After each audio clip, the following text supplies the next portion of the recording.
Assalamualaikum warahmatullahi wabarakatuh. Kita lanjutkan lagi kajian kita yang pada saat ini adalah sebuah risalah yang berjudul Sikap Istiqomah. Ini adalah sebuah risalah yang diuraikan oleh Mulyono.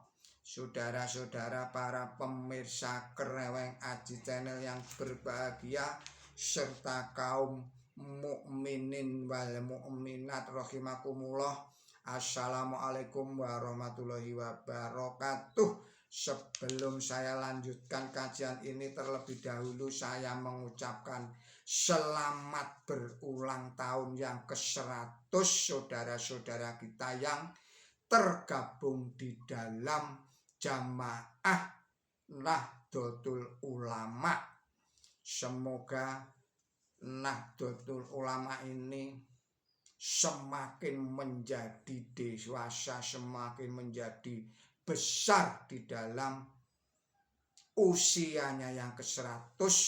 Mudah-mudahan segera menemukan jalan mudah untuk berdakwah kepada saudara-saudara kaum non-muslim di seluruh dunia supaya segera dapat mengenal cahaya Allah, mendapatkan cahaya Allah, mengenal kebenaran Islam yang hakiki, dan terkikislah angkara murka keserakahan di dunia ini dengan dakwah yang dilakukan oleh saudara-saudara kita yang tergabung di dalam Nahdlatul Ulama. Semoga bisa berdakwah di dunia barat yang liberalis dan materialis, juga dapat segera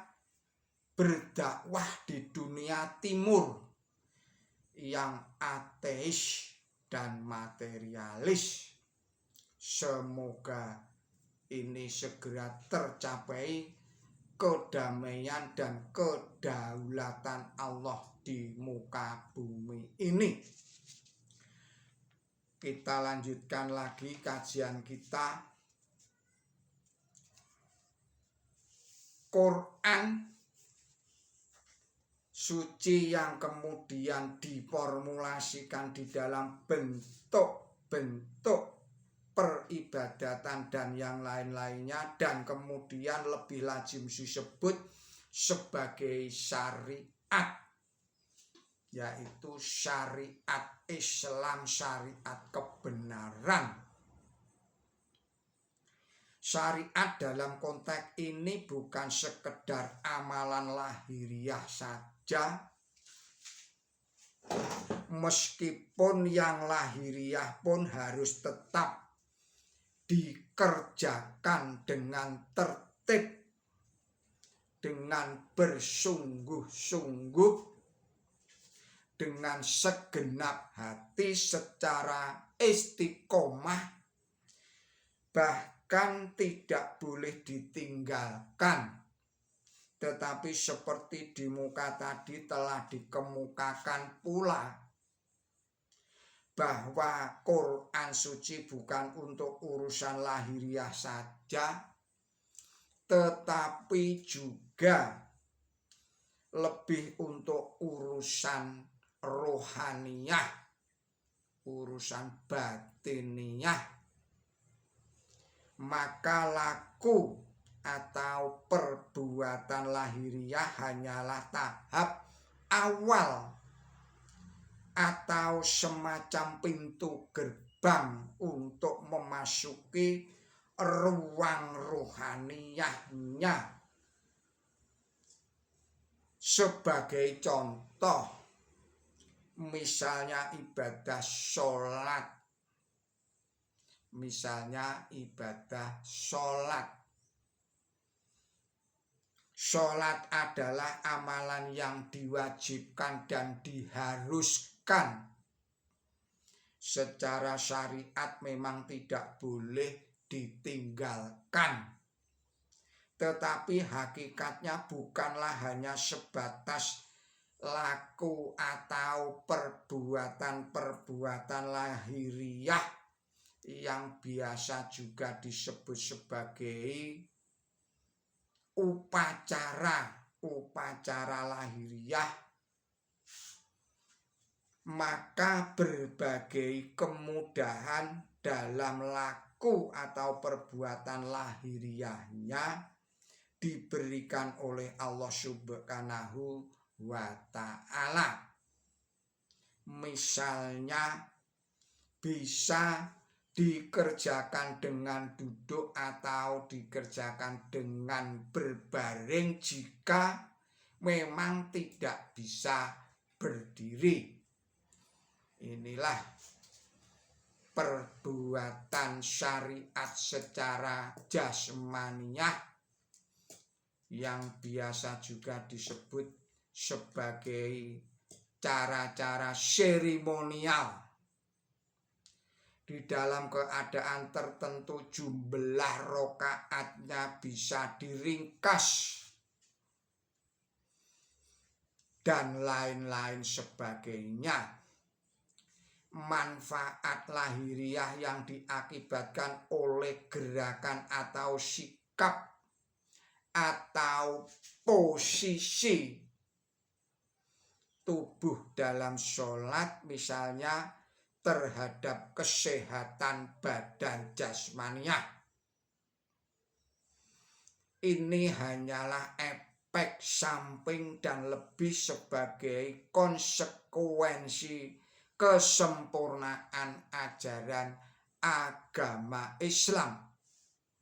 Oleh karena itu, orang yang secara lahiriah telah melakukan sholat bisa saja dikecam oleh Allah Subhanahu wa ta'ala sebagai orang yang celaka jika sholatnya itu tidak menghasilkan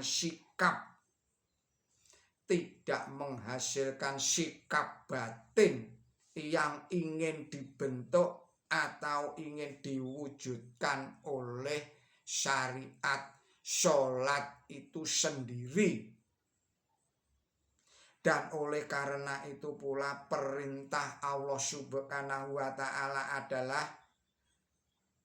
sholat pada umumnya menggunakan kata aqimus sholah, yang mungkin tidak salah jika diterjemahkan dengan maksud beristiqomahlah dalam sholatmu. Saudara-saudara para pemirsa Kereweng Aji Channel yang berbahagia serta kaum muslimin wal muslimat rahimakumullah, berbeda dengan misalnya olahraga. Bagi mereka yang menginginkan badannya tetap sehat dan bugar, harus rajin berolahraga atau beraktivitas yang serupa dengan itu. Tetapi dalam hal sholat tidaklah demikian. Meskipun secara fisik jasmaniah tentu dengan alasan yang dibenarkan, seseorang tidak bisa melakukan sholat atau gerakan sholat secara utuh. Namun ia bisa mencapai hasil yang ingin dituju oleh sholat itu secara rohaniyah, secara batiniah. Misalnya dinyatakan di dalam Quran suci bahwa sholat dapat mencegah perbuatan yang fahsya dan mungkar akan tercapai. Jadi sholat itu adalah mencegah perbuatan mungkar, perbuatan fasyik. Maka menjadi sangat aneh menjadi sangat aneh jika orang bertengkar tentang masalah syariatnya rukun wudhu. Syariatnya rukun wudhu dan yang lain-lainnya. Yang seakan-akan wudhu lebih penting ketimbang sholatnya itu sendiri. Padahal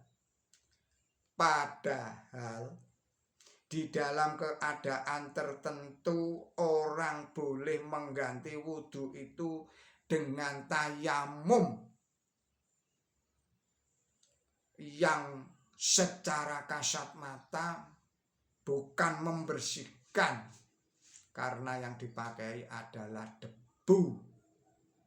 Saudara-saudara para pemirsa Kereweng Aji Channel yang berbahagia, serta kaum mukminin wal mukminat rahimakumullah, kiranya kita akhirkan sekian dulu video ini dan kita sambung lagi pada video-video yang berikutnya. Mohon maaf atas segala kesalahan dan kekilapan saya di dalam menyampaikan risalah ini. Billahi taufik wal hidayah. Ihdinas siratal mustaqim. Wassalamualaikum warahmatullahi wabarakatuh.